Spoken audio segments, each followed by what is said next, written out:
ओम शांति। कोशिश करनी है काम काज करते भी हम बाप को याद करें। कहीं कहते आज तो मुझको बिल्कुल फुर्सत नहीं मिली बाबा को याद करने की। अरे कार्य किया तो कैसे किया?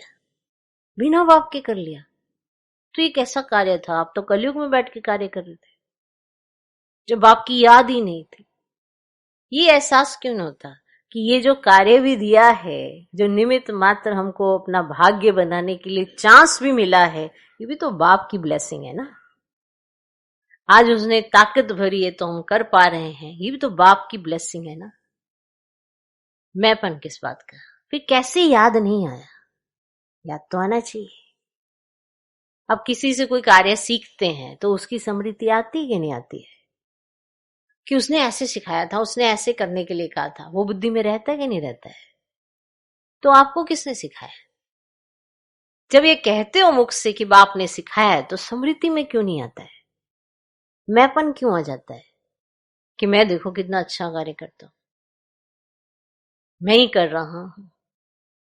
तो कर्म तो कर रहे हैं पर याद नहीं है, पर जिससे कर्म करना सीखा है उसकी याद नहीं है, तो फिर वो तो कर्म विकर्म बन जाएंगे।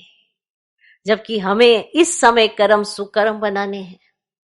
कर्म चाहे कोई भी हो, याद शामिल है तभी वो कर्म योग है, तभी वो सुकर्म है। बाकी नहीं तो देह अभिमान में लाकर हर कर्म याद रहेगा। आपको ये भी याद रहेगा मैंने आज क्या क्या किया। कर्म तो याद रखना है पर कर्म में याद रही ये तो आप ही को करना है, नहीं करना है। कर्म तो सब करते हैं, पूरे विश्व की आत्माएं कर्म कर रही है पर योग नहीं करती है।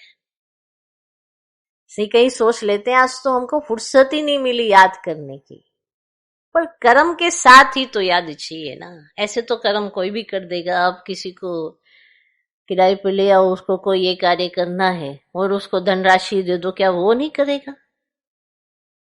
नहीं करेगा। पर आपके कर्म करने में अंतर इतना है कि आपके कर्म के साथ याद शामिल है।